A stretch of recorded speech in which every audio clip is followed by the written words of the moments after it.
Welcome to another episode of the MMA Lockcast. I'm your host, Manpreet, aka MMA Lock of the Night, your boy on social media at MMALOTN, and the architect behind the MMA Fight Archive, where I can finally celebrate.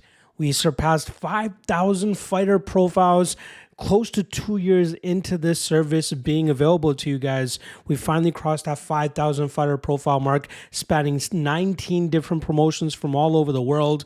And it has truly solidified itself as the one-stop shop to ensure you leave no stone unturned for all these upcoming MMA events. This weekend alone, on top of the UFC, there's also Cage Warriors, LFA, Anthony Pettis FC, and Fury FC going down. So if you want to research on these matchups and try to learn as much about these fighters before they step foot in the cage, the MMA Fight Archive has you covered. Make sure you guys check it out. There is a 7-day free trial. Link for that in the description below. I promise you, if you are a person that analyzes, breaks down fights, handicaps fights, whether you're a coach, fighter, analyst, handicapper, whatever it is, the MMA Fight Archive has you covered. Check it out with a 7-day free trial. Link in the description below. Very easy to use, and it'll be very helpful in terms of saving you time and ensuring you get as many direct links as possible for all these fighters that are about to compete. So make sure you guys check it out. All right, this week, we're talking about UFC London, headlined by a high-stakes welterweight matchup between former champion Leon Edwards looking to defend home soil against rising contender Sean Brady. Obviously, this was supposed to be Leon Edwards against Jack Della Maddalena, but the UFC was scrambling a little bit in terms of trying to find a viable contender for Belal Muhammad after Shavkat Rakhmonov was forced to sit on the sidelines due to an injury, if I'm not mistaken. Thus, they pulled Jack Della Maddalena from this main event and they plug him into the May pay-per-view in Montreal, and in steps Sean Brady to give Leon Edwards an opponent to still compete in front of his hometown crowd. The co-main event features former light heavyweight champion Jan Blachowicz taking on rising contender Carlos Ulberg. Should be a very interesting matchup and probably give us another contender, somebody that could maybe fight for the title after Alex Pereira gets his rematch. But yeah, intriguing top two fights here on the card. I believe there's 13 fights all around, as you would expect. You know, British talent, European talent sprinkled throughout the card, facing the rest of the world, hoping to get closer or even break into the rankings as well. Quick recap on this past weekend's UFC in terms of our Lock of the Night and Dog of the Night plays. Lock of the Night ends up shitting the bed here as Dr. Nergazi, who I was able to lock in at minus 245, he ends up closing closer to minus 400, ends up missing weight by 3.5 pounds, looks a little bit sluggish, does not look his normal self, gets dropped in the first round, finally gets to his takedowns in the second round, but leaves himself open to get swept by a Kimura, and then eventually submitted. Very low-level stuff there, so very, disappointed in the result in that Lock of the Night play. Luckily, we still go, we get our 2 Lock of the Night plays for Cage Warriors to come through, including a plus 130 underdog and Ethan Charlton, who a lot of people were overlooking. Very happy that he was able to get his hand raised there, but that now brings our Lock of the Night record on the year to 11-9 for a 55% hit rate. So moving in the right direction, but still not where I want to be at all. You know, we're the aim is 75% to 80% hit rate. So it's still got some work to do with about 9 months or 8.5 months left on the year. And we're climbing right back into our profit zone as well. Dog of the Night play. I thought we were supposed to get the win here with Kurt Hollabaugh against Alexander Hernandez. I thought he won the first round. I thought he won the second round. Am I biased? Probably, but we drop our Dog of the Night play there. We did hit our Dog of the Night for Cage Warriors, if I'm not mistaken. I ended up not having one for the first Cage Warriors event. I did have one for the second one, and we ended up cashing that, or it was vice versa. I can't recall. Regardless, we're now 12-11 on the year for a 52% hit rate on the Dog of the Night play. I think it's almost at a 23% ROI as well. So very happy with the Dog of the Night performances. This has been a dog-heavy year through 2.5 months of 2025. So if you've been able to cash on some dogs, credit to you. If you have not, maybe we're chasing chalk a little bit too much. Maybe that's why the lock of the night play is not hitting as accurately as it normally does. So definitely got to take those things into consideration. Dogs definitely barking more this year than they have in the entirety of last year. So keep your eyes peeled for that. All right. LFA going down this weekend, Cage Warriors going down this weekend. I'll have breakdowns for both of those cards coming out the day before their events.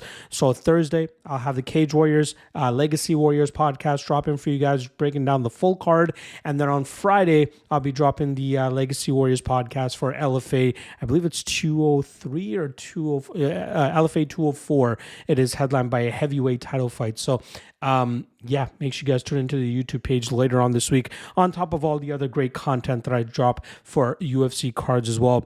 I also do want to apologize that this did not drop on Sunday as I normally have been doing for the last couple of weeks. I may or may not have enjoyed St. Patrick's Day a little bit more than I should have. Was dealing with a little bit of a hangover and sluggishness on Sunday, so was unable to get to the recording. Was able to finish the studying, but just did not have it in me to bring the fire that I normally do for these podcasts. So I do apologize for that, but still nice and early on Monday, but we'll try to get back to the Sunday schedule release for this next UFC card. So appreciate the understanding there. All right.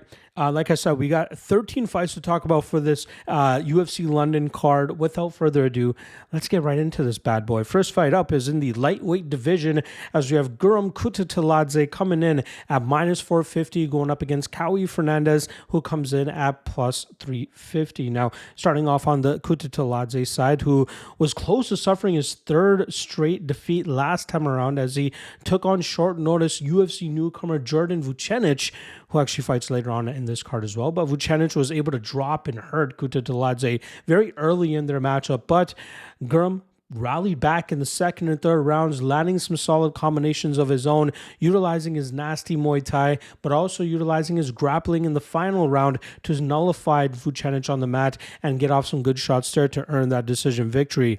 Now, Kutateladze, it seems like the hype on him has kind of died down after he won his UFC debut against Mateusz Gamrot, which was an upset victory. It was the first loss in Gamrot's 18-fight career up until that time.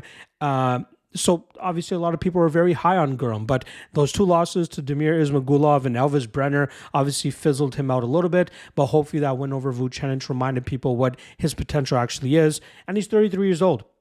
The guy's in his prime. He really wants to start making a run into the rankings, but he has a tough Brazilian opponent across from him this weekend.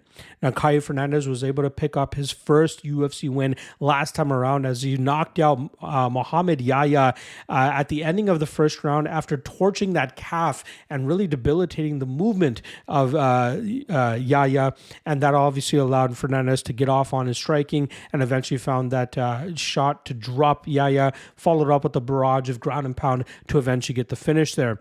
Fernandes is a BJJ black belt, which has kind of bitten him in the past, as both of the opponents that were able to beat him were guys that were able to keep him on his back, and he really couldn't throw up much, nor could he cause too many reversals or stand-up opportunities. And he was ultimately fighting off his back for the majority of that matchup. At his best, he is a guy that likes to stay very mobile in the striking realm, utilize a nasty calf kick, and try to utilize his hand speed afterwards to try to hurt his opponents. He's fun, he's entertaining, but that issue with his takedown defense and inability to work back to his feet at times will come back to bite him, especially depending on who he's fighting in the UFC. And he has a guy here in Gurm who should be able to keep him on his back. I do believe Fernandes will be looking to be a little bit more active, so that could cause this minus 450 line on Kutateladze to seem a little bit wide. I think that Kutateladze can get this into the Muay Thai realm, start mixing up his combinations, start dictating the pace of this matchup, and eventually start getting those takedowns where he can keep Fernandes on his back. As long as Fernandes doesn't really chew up that lead leg of Gurm off the bat, I think Gurm could really start to push him back, start checking those calf kicks, and really get off on his striking and end up winning this fight on the scorecards. But I would put him closer to minus 233, 70%, rather than this minus 450-ish line that he currently finds himself at. I still think he wins. I think he wins on the scorecards, and should be an entertaining fight to kick off this UFC London card. All right, next up in the bantamweight division, we got Nathan Fletcher coming in at -135, going up against Loughran, who comes in at +105.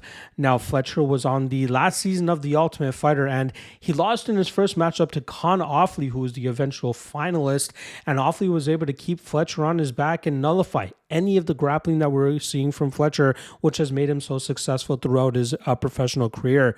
7 of his 9 wins have come by submission, including his last one against Zigomantis Romaska, which was a gift for Fletcher, considering he was eliminated on the show, but Romaska was unable to make the semifinal date on the show, hence the UFC still giving him another opportunity to try to prove himself, see if he could actually make it to the UFC, and they lined him up with Nathan Fletcher. Now, did the fact that Paddy Pimblett is a training partner of Nathan Fletcher and teammate have to do with Fletcher being the one chosen for this matchup against Romaska? Maybe, but credit to Fletcher for going out there and still showcasing that he can be quite dominant and obviously pull off another submission. That first round was a little bit close, with Romaska doing some good grappling defense and landing some damage of his own. I believe 2 of the three judges actually scored that round in Romaska's favor, but Fletcher was able to get to his grappling right away in the second round, which eventually opened up that submission opportunity and got the tap from Romaska. That's what Fletcher's all about. He wants to get fights to the ground because he's very good in terms of getting the back of his opponents, controlling that position, and eventually opening up submission opportunities. I think that his striking obviously needs a little bit of work, and if he's not able to dictate the pace or get those positions where he can actually rest, his cardio is a little bit of an issue, which is where we saw him get bit by Dominic Wooding in that title fight that he had for Cage Warriors a few years back. He's still promising. He's 27 years old, and his submission game will always making him a threat against a lot of opponents, but he's going up against a very tough Loughran here, who's looking for his second UFC win after going 1-2 through his first 3 fights. We can give him some flack, or cut him some slack, I should say, in his UFC debut as he took on veteran Taylor Lapilus, who was able to showcase a superior striking game and shut down any of the grappling and physicality that Loughran was bringing to the table. Loughran was able to get back to his winning ways in his following matchup against Angel Pacheco, and that was a fight where he had to pull out all the tricks. Considering the durability and grit of Pacheco, Loughran was able to just beat him up, get him into the clinch, get him into the grappling, and do what he does best. Last time around, he had no answer for the striking game of Jake Hadley, who was able to utilize his speed and technical striking approach to box up Loughran and cause him a lot of issues. Now, Loughran, very physically imposing guy, very robotic with his striking at times, and you can see on his IG page and even in his training vlogs, he's trying to tighten that aspect of his game up, or I should say, loosen that aspect of his game up. He wants to throw with a little bit more fluidity in his strikes. He doesn't want to be so boxy and so stiff because of how much strength and muscle that he carries, but usually that helps him when he gets to his grappling game, which often is the reason he ends up winning his fights. He likes to take opponents to the ground and smother them from that top position, but his last few fights with the Cage Warriors crew, he was able to showcase his striking a little bit better by commanding the pace, commanding the respect from his opponents, and eventually walking them down and letting off with his big shots. I still think he has a ton of potential to improve on his game at 28 years old. Obviously, still a little bit of a youngster. For this training camp specifically, he split it up between Las Vegas, where he was able to take advantage of the UFC PI and everything that it brings, as well as the Extreme Couture training camp, which is, riddled with high-level training partners and high-level coaches as well. He finished up his training camp out in Ireland, where he normally has all of his training camps, and he has a very talented brother as well, Tyrone Loughran, who's obviously at his side this entire time. I'm kind of surprised. Well, you know what? I am not actually surprised. I think it's more so the recency bias here in terms of, Fletcher getting a dominant submission win over Romaska last time around, whereas Loughran seems to be a little bit on a slump, going 1-2 in his last 3 fights. But I think that Loughran can shut down the grappling of Fletcher. I think we saw Fletcher struggle with a physical and bullying wrestler in Con Offley on the show, and I think that Loughran could potentially do the same thing here, even if it's him trying to just demand respect from Fletcher in the striking round by continuously walking him down and landing big strikes where we know Fletcher is very uncomfortable, or just utilizing his physicality to shut down the grappling of Fletcher and just stay clean enough on top, or even up against the clinch, up against the cage, pushing him there, dragging him to the ground, and then just wearing him down from there. I think Loughran has all the physical advantages here that could cause a guy like Fletcher some problems, as we've seen in the past. So I'm going to go with Loughran here as the dog, plus 105. Even if he was the favorite, I'd feel comfortable taking Loughran all the way up to minus 150. I really just think his ability to shut down the grappling of Fletcher is going to be the key for him to winning this fight. So give me Loughran by decision, and you're getting a damn good plus money line on it as well. All right, next up, strawweights going at it here as we have Shauna Bannon coming in at minus 185, going up against Pooja Tomar, who comes in at plus 160. Now, starting off on the Bannon side, who was able to win her first UFC fight last time around by picking up a split decision over Elise Argeline in a very low-level fight. I don't understand the hype on Bannon, although I think that hype has largely fizzled out after she lost her UFC debut to Bruna Brasil. But, she uses a karate-type style. She likes to utilize a lot of kicks from distance, loves to crash the pocket. It's almost like a point fighting karate style, if anything. Not a lot of danger on her strikes. She doesn't really finish opponents. She kind of just tries to pick them apart and put up a high volume. Her grappling, defensively speaking, her takedowns are sketchy. Takedown defense is sketchy. But it's her ability to throw up submissions off her back that allows her to be a little bit more threatening and I guess defensively responsible, but there doesn't really seem to be much of a threat in her game all around. She trains under former UFC flyweight Paddy Holohan, who obviously is a great coach and all, but I just don't know what Bannon's ceiling really is, and I don't think it's that high to begin with. She goes up against Pooja Tomar, the first ever female Indian UFC fighter. She was successful in her debut last time around against Hyen Amanda. That was a fight where she utilized a lot of backwards/lateral movement and used a lot of kicks to really try to thwart the forward pressure of Amanda. And that was scored all over the place. We had one judge give all 3 rounds to Tomar.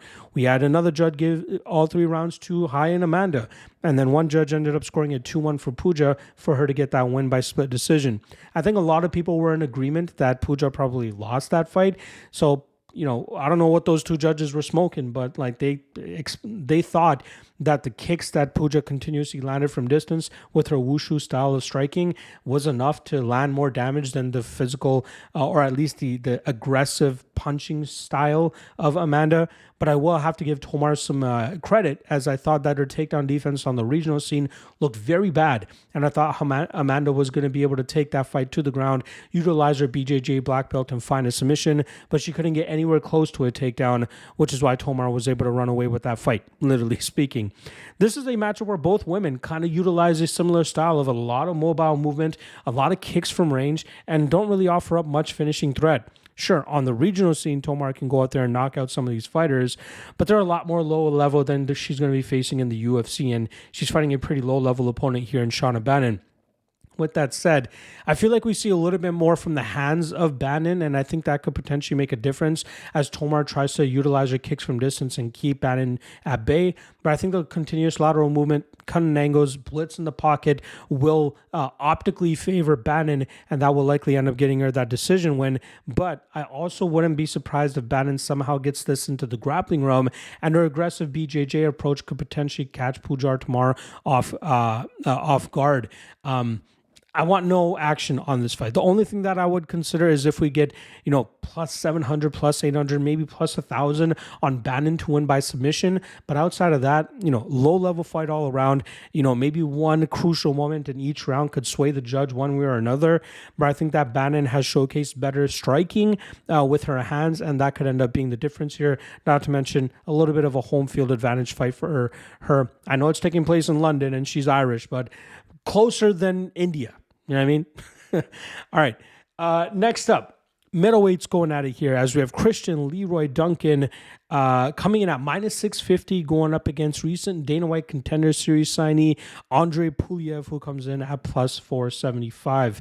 Now, I'll start off on the Leroy Duncan side, who's looking to bounce back after a July loss to Gregory Rodriguez in a fight where he could not get started at all. There were some moments where he had some good success with his lateral movement, with his punches, but Rodriguez eventually got that respect, was able to start walking Duncan down, landing big power combinations, but eventually translating those shots into takedowns and then smothering Duncan from that top position.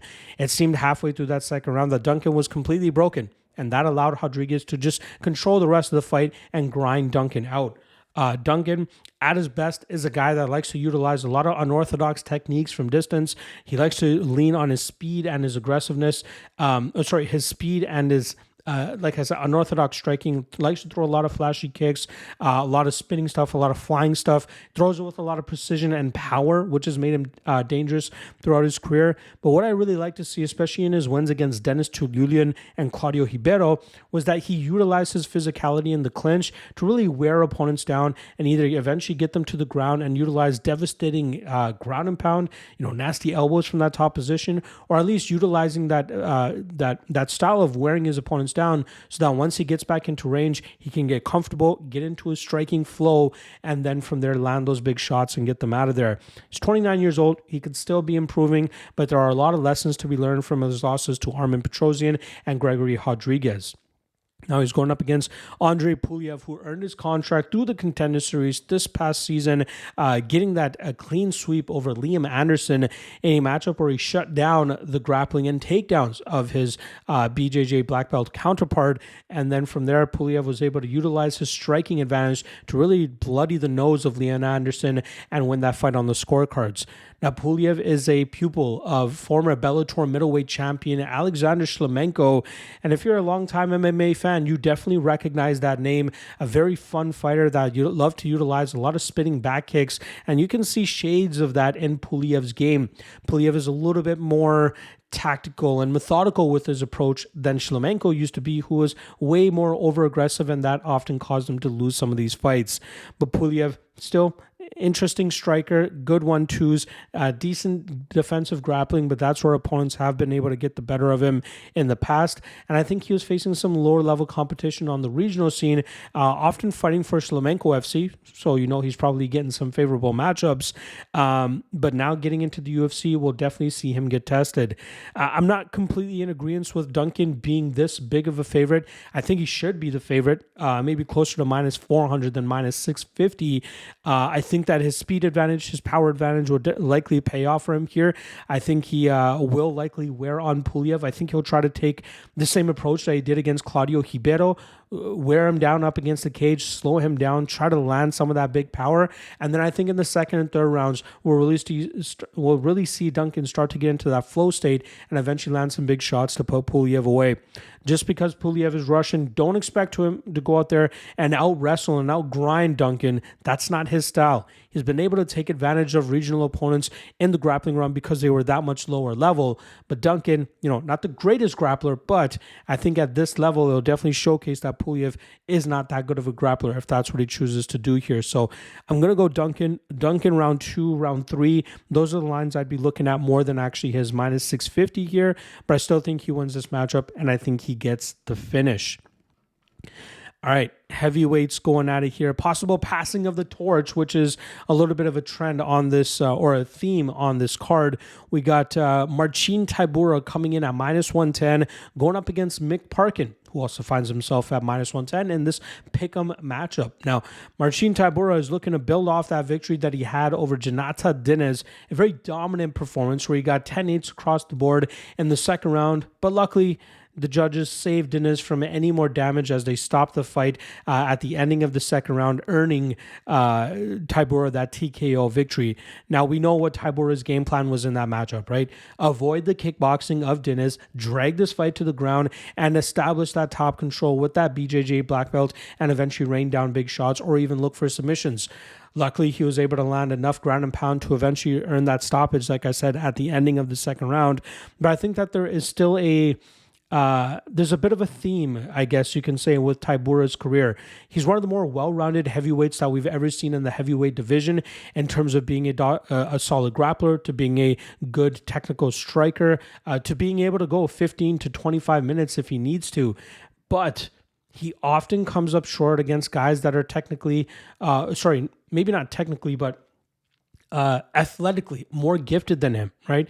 You look at some of the guys that he's lost against, Tom Aspinall, even Augusto Sakai, maybe not overly athletic advantage in those matchups, but being able to land that power on Tybura is a big indicator whether you're going to be able to get past him or not. You got to have good enough takedown defense, as Dennis showcased in the striking realm, getting the better of Tybura, but he couldn't stop a takedown for his life. Sergey Spivak surprised everybody by knowing that Tybura was going to look to take him down, but being very aggressive off his back and catching Tybura in a submission. He's able to beat the Blagoy Ivanovs and the Tai Tuivasas because of the slow plotting nature of those guys' game. Tybura can mix it up enough to actually get the win there.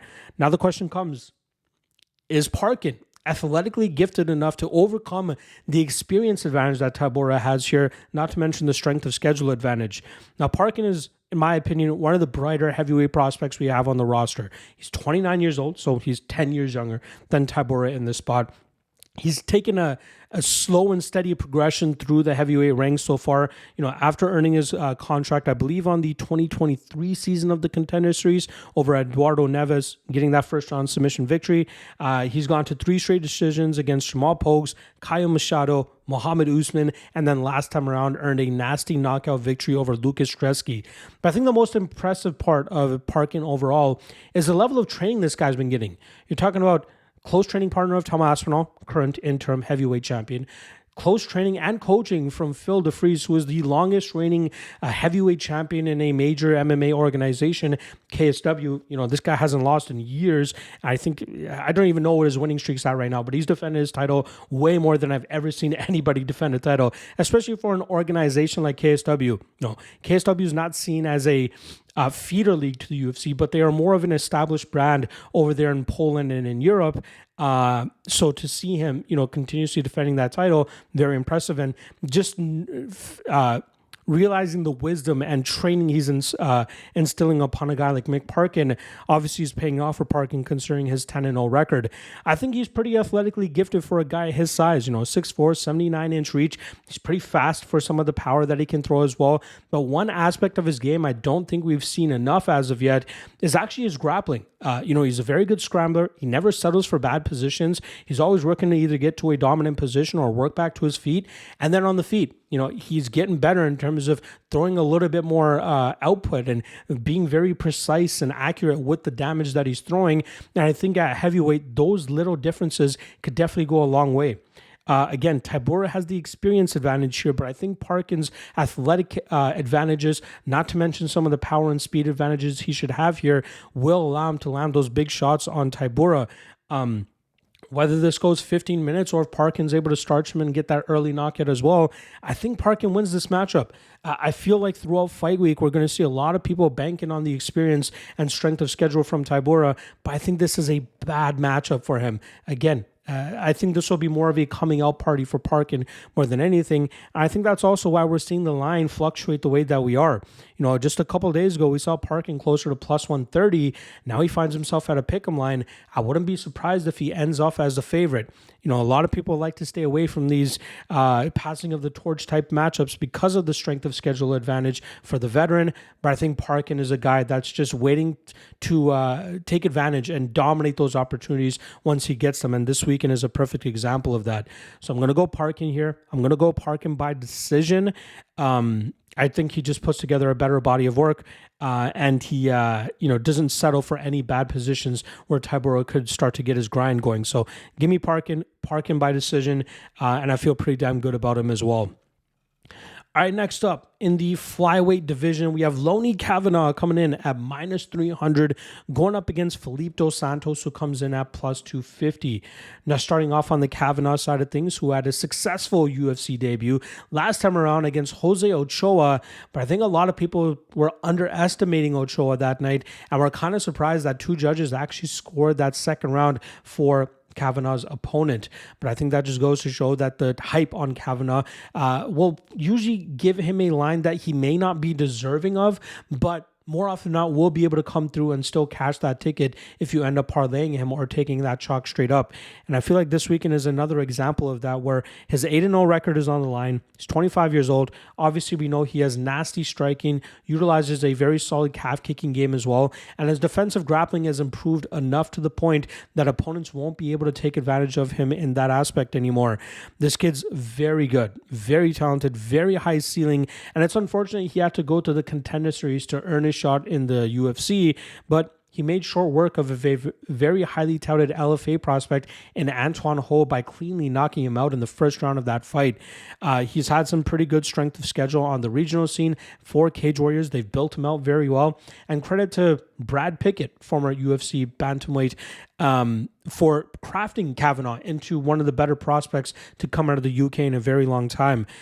He can be slightly hittable at times, but his athleticism and power and speed usually allows him to get back most of these striking spots where fighters are able to land on him. We saw Choa have some success in that second round, but Kavanagh was able to get it right back in the third round by landing with a little bit more speed and a little bit more oomph, and I think that was the obvious difference maker for him to earn that win. Now, he's going up against Felipe dos Santos, who's had a little bit of a roller coaster and inconsistent UFC career thus far. Now, if you guys remember, he came in on short notice and took on top flyweight Manel Kape and performed a lot better than people were expecting him to. He still ended up coming up short that night, but was able to get it back against Victor Altamirano in his next matchup. But that was a fight that was marred by controversy, as a lot of people believed that Altamirano deserved to win that matchup. Regardless, Dos Santos ends up getting his hand raised and earns his UFC victory that night. Then he came up short against Andre Lima last time around in a fight where he had very good success in the first round, but in the second and third rounds was unable to get away from the grappling of Andre Lima, which led to Lima winning that fight on the scorecards. Dos Santos, a training partner of Charles Oliveira, is a guy that likes to be a little bit aggressive and often walk his opponents down and throwing nasty Muay Thai combinations. But I think some of that aggressiveness can be used against him at times, and this is a matchup where Kavanagh might be able to do exactly that. Look for Kavanagh to land the more precise and accurate strikes and counter him effectively, and I think Kavanagh will be able to start running away with this fight in deeper water. I would say he's closer to a minus 230 rather than a minus 300. It's not a big, difference. You're talking about a 5% difference there in odds. But I think that Kavanagh is the superior fighter here, but you can't completely overlook Dos Santos' chances because of maybe what the optics of his aggressiveness will look like. But look for Kavanagh to torch that lead leg, maybe mix in some takedowns as well. But I think that will see Kavanagh land more damage and end up winning this fight on the scorecards.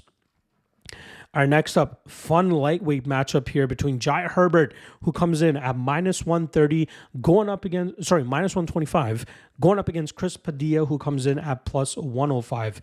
Now, Jai Herbert last time around was able to bat a clean performance against Rolando Bedoya, winning that fight 30-27, I believe, all around, and showcasing what he can look like at his best. Even though he was fighting a very aggressive and, solid power puncher like Bedoya, he was able to utilize great lateral movement, some good clinch work, some good distance striking, and that often allows him to just operate with that Muay Thai style that not a lot of people can keep up with. His output is always high. His level of, just striking straight shots down the pipe, his kicks, his range management, usually very high level. What's kind of plagued him in the past has been his durability, right? But it's also been 3 years since he's been knocked out, and that last knockout was at the hands of the former featherweight and now former featherweight champion and now lightweight fighter Ilia Topuria, and that was also a matchup where Herbert almost finished Topuria, if you guys remember that. So it's been, over 3 years since Herbert has been knocked out. So maybe he is starting to distance himself from those durability issues, obviously improving his striking defense. So that definitely helps as well. And he could also be a guy that, is 3-1 over his last 4 fights had it not been for a bad point deduction against Ludovic Klein. That was a matchup, I believe, was 1-1 going into the third round. And I thought Herbert was doing a great job in terms of attacking the body of Klein, and even the last body shot that he hit Klein with, Klein was saying that it was to the below the belt, and that forced the referee to actually take a point from Herbert, even though replay, in my opinion, showcased that Herbert was hitting the target cleanly and avoiding the low blow. So again, Klein, another guy, very powerful puncher, but we saw Herbert do a good job in terms of staying away from the power for the most part. Now he's going up against Chris Padilla, who is kind of taken a lot of people by surprise, coming in on short notice against James Lontop. I believe that was last April. Came in as a plus 300 underdog and ended up getting the first round submission victory.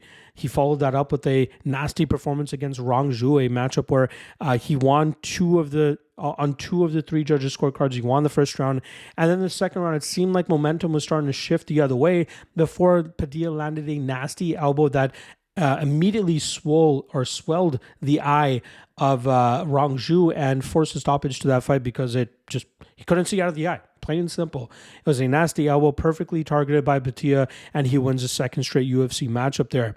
He's 29 years old. He had a wealth of experience even before coming to the UFC, 19 professional fights, faced some decent competition as well. And I think that's what's prepared him to compete at this level. Power puncher, has some decent grappling if he needs to, but there is going to be a time where he fights better strikers and better grapplers. And unfortunately for him, I think he's fighting a better striker here in Jai Herbert. Again, the distance since the last time that Herbert has been knocked out has instilled a little bit more confidence in me, which is why I'd be willing to take a shot at minus 125 on Herbert. I like betting guys that are better minute winners than guys that are more reliant on finishes. And I think that Herbert can showcase that here, just like he did against Rolando Bedoya. Look for him to touch up Padilla from distance, utilize that 3-inch height advantage, I believe it is, 4-inch height advantage, 3-inch reach advantage, and just do what Herbert does best. Land those 1-2s down the pipe, continue sticking and moving, utilize that front kick to keep Padilla at range, counter him when he sees the opportunities, maybe mix it up in the clinch just to wear on him a little bit more. But I think his defensive grappling is good enough to shut down that style if that's what Padilla likes to take, or if Padilla gets frustrated enough in the striking that he looks to get to his grappling. But just look for Herbert to just give us a Herbert-style game. Classic Herbert performance here, touching up Padilla from distance and winning this fight on the scorecards. And I think we're getting a damn good line to take a shot on him here as well. All right, featherweights up next here as we have Nathaniel Wood. I don't want to call him Nathan. It's Nathaniel. This man's British as fuck.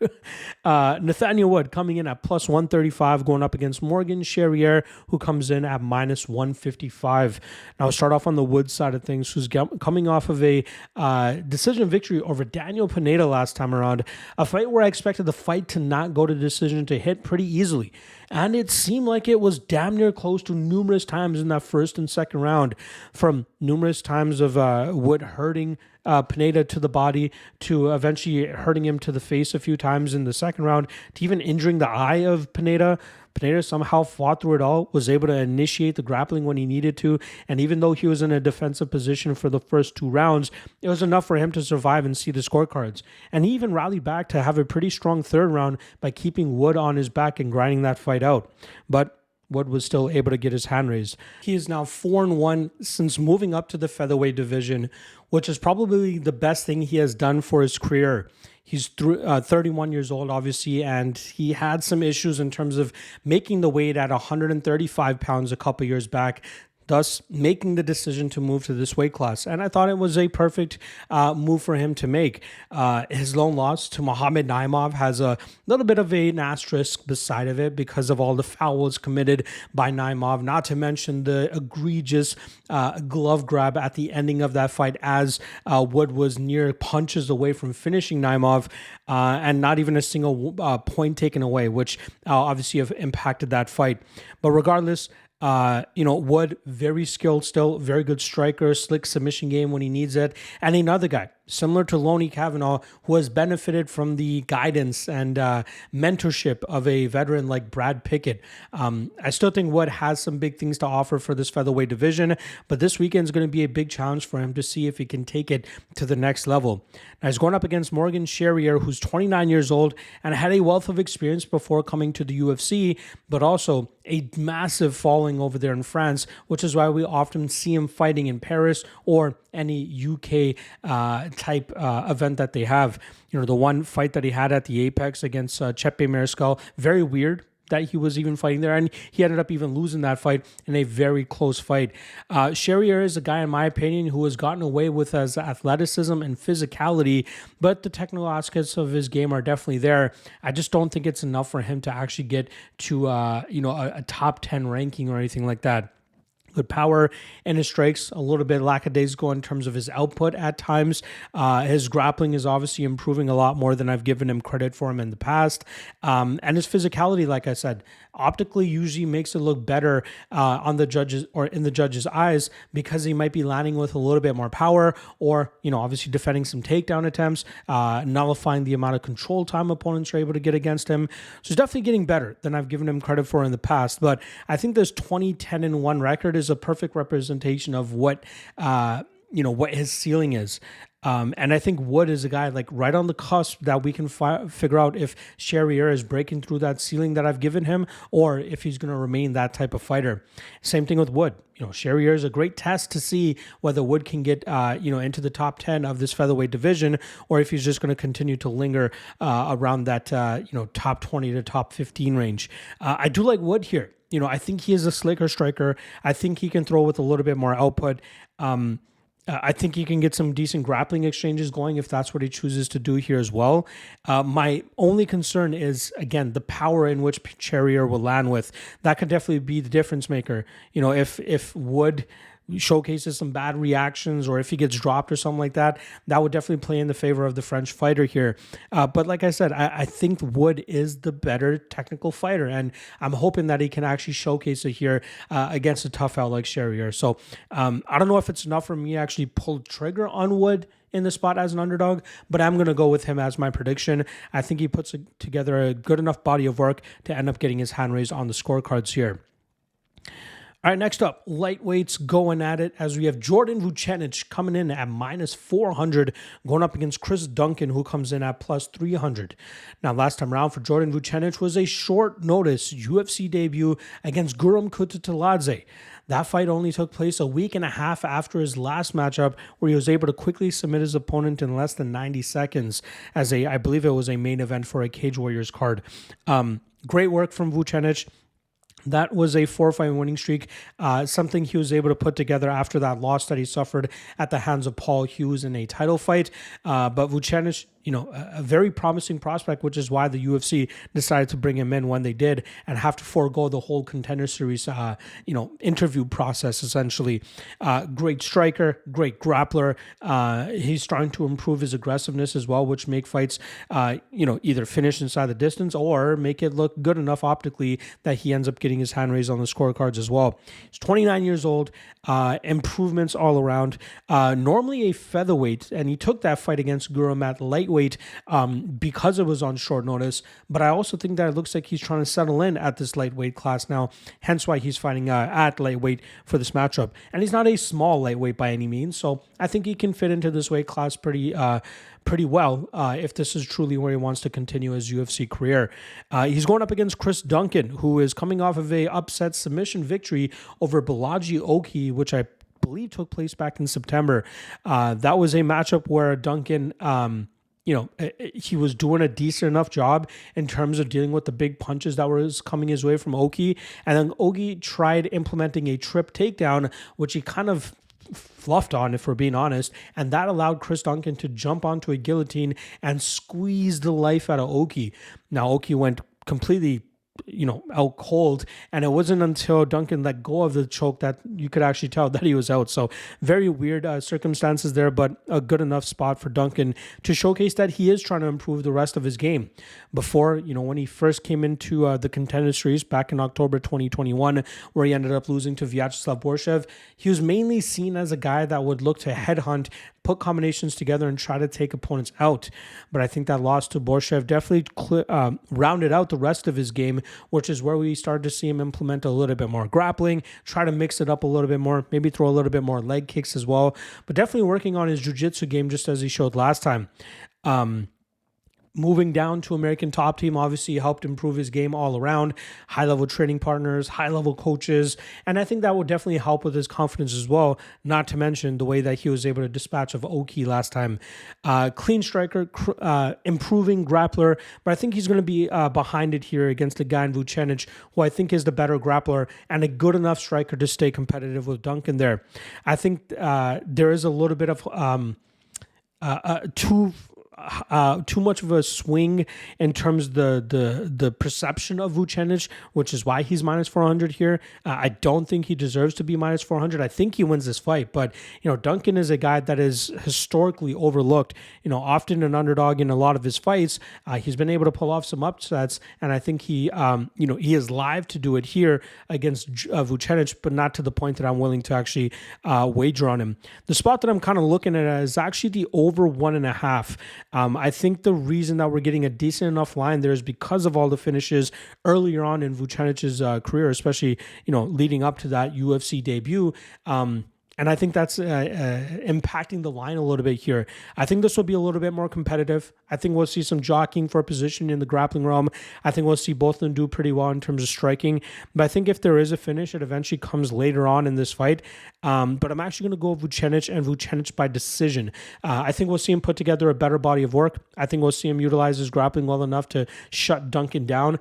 I don't know if it translates to a finish. But in terms of a prediction here, I am going to go Vucenic and Vucenic by decision. The over 1.5 is something that I might actually end up getting my money if I can. Again, I don't like betting overs, but this is a spot where I feel like the over is a good spot to shoot on. So I'm going to go the over 1.5, but in terms of a prediction, I'll go Vucenic by decision. All right, next up, we got a women's strawweight matchup here as we have Molly McCann coming in at plus 150, going up against Alexia Thainara, who comes in at minus 175.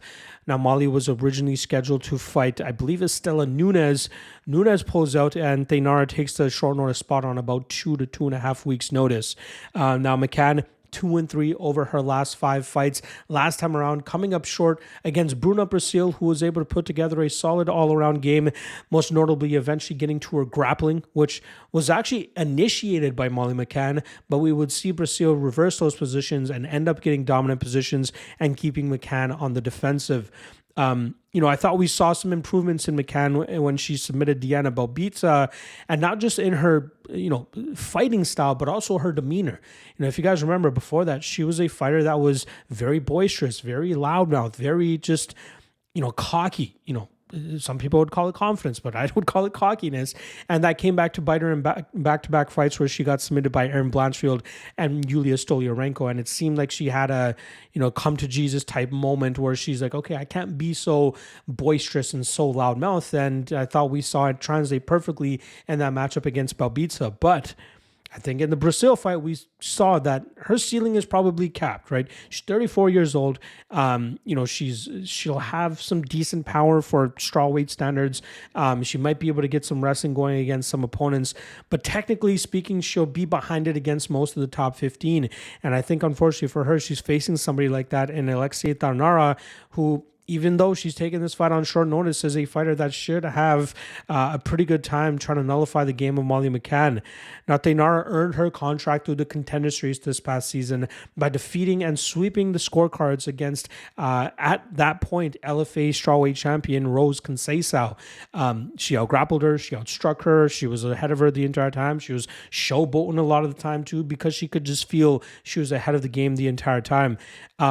She trains alongside Amanda Hebos. Her lone professional loss, actually, coincidentally came against Bruna Brasil much earlier in her career. I believe that was about 5 or 6 years ago at this point in time, where she was clearly still very raw and she was still having success, but she was making a lot of mistakes that Brasil was able to take advantage of and eventually find that submission in the third round. But Thainara, way more complete now. I think if they were to rematch, there would definitely be a different result for that matchup.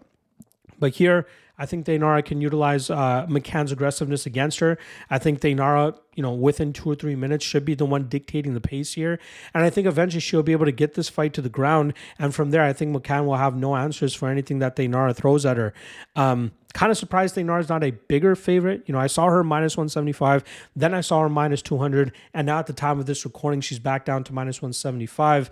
But I think this will be a, y'all must have forgot type of moment for Thainara. If you don't know, now you know kind of moment for Thainara. I think that this is a great spot for her to make a splash in the UFC, in a primetime spot here against Molly McCann on a main card. And I think we see her either wrap up a submission or grind this fight out and win it on the scorecards. But I really like Thainara here, and I think she makes easy work of Molly McCann. All right, next up, welterweights going at it here as we have the return of Gunnar Nelson coming in at minus 135, going up against Kevin Holland, who comes in at plus 115. Now, starting off on the Gunnar Nelson side of things, he's on a 2-fight winning streak, which actually goes all the way back to, I believe, 2020, if I'm not mistaken. That's because he just hasn't been all that active. Last time we saw him, I believe 2 years ago, where he was able to submit Brian Barberena in the first round of their matchup. And that's where Gunnar Nelson is best. He was one of the higher level BJJ black belts when he made his UFC debut back in 2014, but kind of fizzled out after losses to Leon Edwards, Rick Story, and Gilbert Burns. 36 years old now. It's clear he's probably not ever going to fight for a title, and probably a guy that the UFC just banks on to throw onto these European cards so that he kind of draws a little bit of crowd and a little bit of intrigue. His last 2 fights have taken place in March 2022, March 2023, and now here we are, March 2025. And usually they're favorable fights, right? Guys that he can nullify on the ground, and that is probably true with the fight that he has this weekend as well. And then he utilizes his karate style to really just be very measured in the striking realm so that he can eventually get that body lock and look to take opponents to the ground and do what he does best from that top position. Even though he hasn't been competing, he is a guy that stays very active in terms of continuously grappling, training, helping teammates out as well. A guy that was originally from SPG Ireland, but it seems like he's been mixing up his training from that gym that he has in Iceland, along with an American top team branch down there in Croatia. Still high-level BJJ player, and it's all about getting fights to the ground for him if he wants to have success. He's not a fish out of water in the striking realm, but he could definitely be more effective if he's able to get fights to the ground. Now, he's going up against Kevin Holland, who's on some tough times right now. You're talking about a guy that's 1-4 in his last 5 fights, and that one win against Michal Oleksiejczuk was a fight where he got dropped by Oleksiejczuk, but eventually was able to pull off the submission after Oleksiejczuk was ill-advised in terms of following him to the ground and allowing Holland to utilize his BJJ advantage. Last time around, we saw in January, Holland was ended up submitted by Reinier de Ridder, but this is a guy that's been jumping between welterweight and middleweight. He's not overly big that he's not too big of a welterweight that he's a small middleweight. He's just a little bit weaker, I guess, in those spots, which is why guys like Roman Dolidze and Reinier de Ridder can get him to the ground and either submit him or just keep him in bad positions. He's a little bit more effective at welterweight, utilizing that range, standing 6'3", 81-inch reach. In this matchup specifically, he'll have about a 4-inch height advantage as well as a 9-inch reach advantage, and he's going to have to utilize all of that here to try to keep Gunnar Nelson at range, pick him apart from distance, stop the takedowns, and just give us a classic Kevin Holland type performance. But I think he's going to struggle to do that because Gunnar Nelson is no slouch in the striking realm. I think his karate style will allow him to avoid most of the danger from the Holland side of things, and then it's just a matter of time before he's able to wrap up Holland and drag him to the ground and eventually find his submission. Even if he doesn't find the submission, I think he can control Holland long enough on the ground, get onto his back, get that dominant position, get that control time. But I think in terms of an official prediction, I am going to have to go with Gunnar Nelson by submission.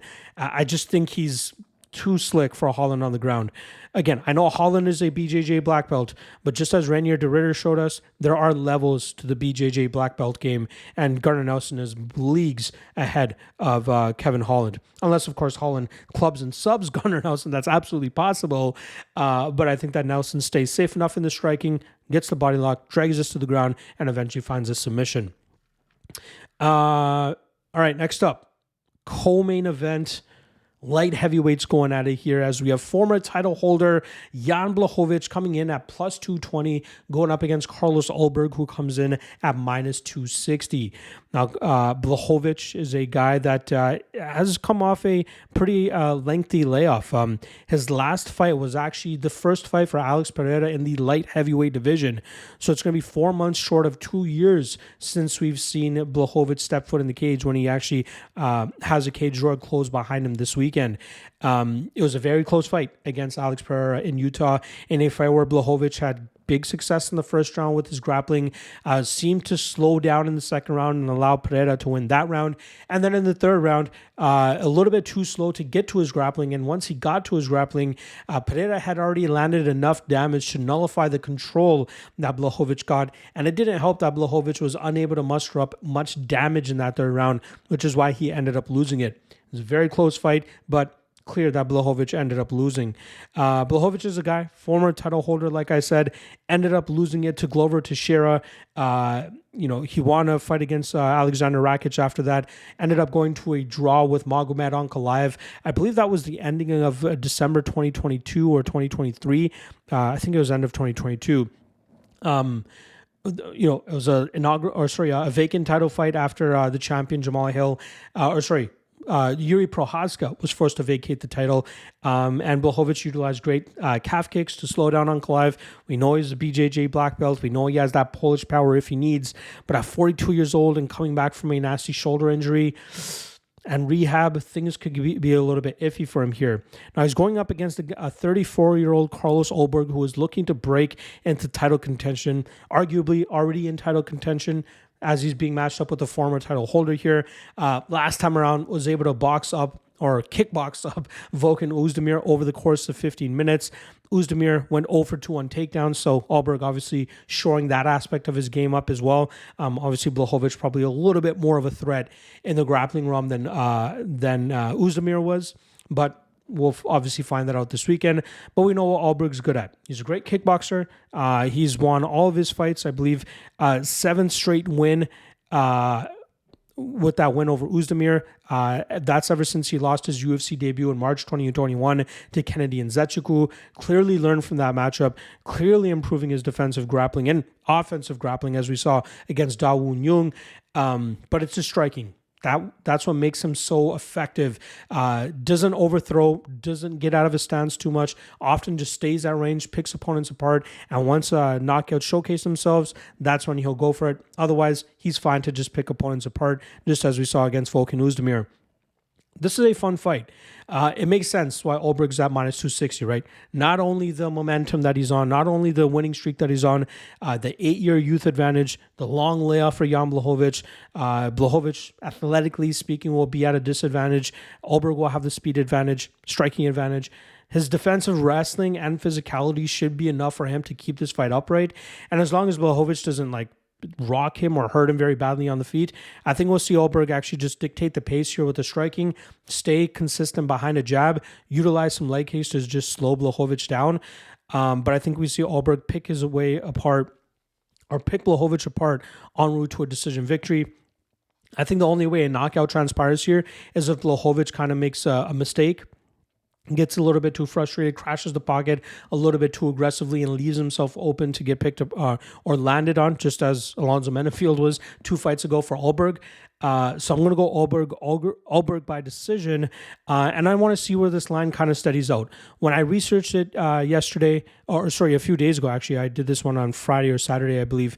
Ulberg was at minus 220. He ballooned up to minus 300 yesterday, and now at the time of this recording, he's minus 260. So I want to see where this line levels out. I'm certain we're going to get guys, just as we are probably going to get in the Marcin Tybura fight, people leaning on the strength of schedule of Blachowicz here and utilizing that as a reason to bet the big dog.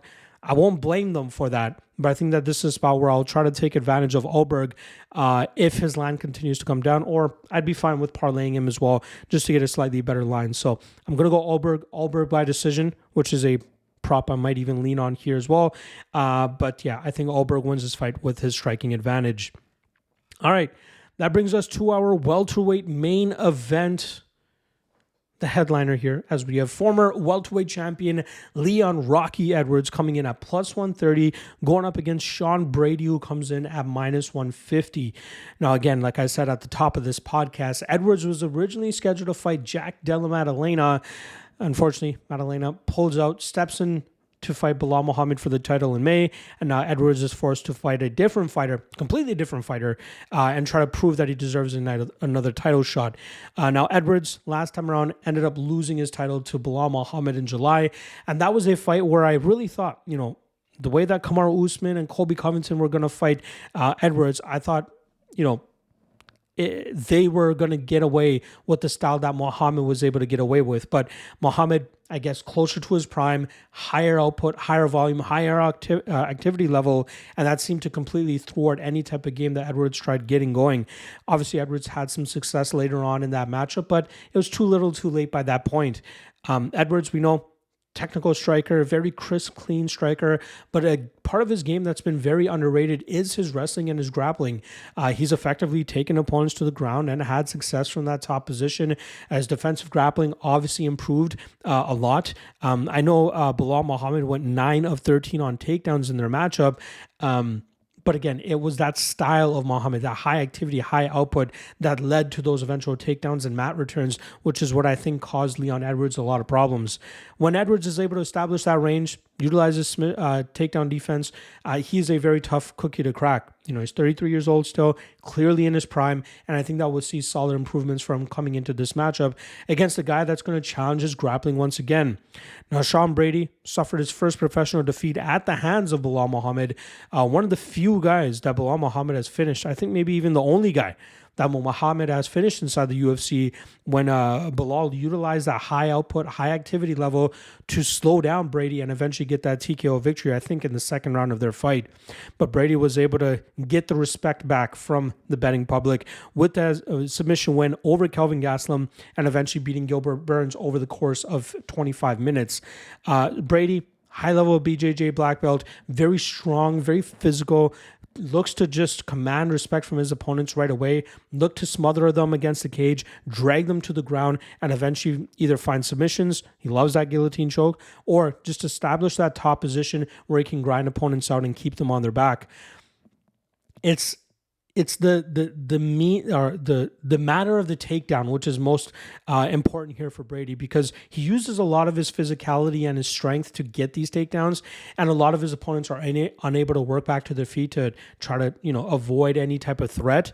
But it's going to be harder to do that over 25 minutes against guys that have good enough takedown defense and can kind of just stop the conventional takedown approach that we normally see from Brady. And I think that's the issue that he's going to run into here with Edwards. Edwards does a great job in terms of fighting hands when he is defending takedowns up against the cage. And I think that's where Brady's going to be looking to get a lot of his takedowns. I have no doubt that Brady will be able to land a few takedowns here early, but the longer that this fight goes, I think that we'll see Brady's efficiency start to slow down, and we'll see Edwards start to build momentum back up and start running away with this fight with his damage-based approach. I think, we saw the difference between Brady and Muhammad when they fought each other. And I think that Muhammad's style of wrestling and grappling is much more effective than Brady's style, hence why Belal was able to defeat Edwards. But I think we'll see another difference here with Edwards, again, having a very competitive first 2 rounds, stopping that grappling approach from Brady, and then showcasing his striking advantage by picking Brady apart, maybe getting a late finish a la the Kamaru Usman fight, or just winning this fight on the scorecards just on damage as well. I like me some Edwards here. Historically speaking, I've never been a big Edwards guy. I've bet against him thrice with Usman, twice in Covington, and I'm bummed that I ended up jumping off the train in that Belal fight. But I think that this is a spot he can showcase why he's so good and still one of the best welterweights in the world as he stops the takedowns, from the second round onwards and picks apart Brady. Maybe finishes him, but I think he's going to end up going to the scorecards here, and he wins this fight in front of his hometown crowd. So give me Leon Edwards by decision. There you guys go. Full UFC London breakdown for you guys. Again, I'll get back to my Sunday breaks or breakdowns next week for the next card. But reminder, there is a full week of content headed your way, not just for UFC London, but the LFA card going down on Saturday, as well as the Cage Warriors card going down the day before the UFC fights, I believe in London as well. So stay tuned for all that good stuff. Hit that like, hit that subscribe, hit that notification bell so you know whenever I drop all my content, or drop a comment below. Let me know what you're feeling about this card, and let's see if we can agree or disagree on some of these spots. All right.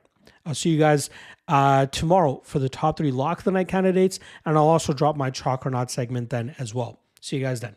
Peace.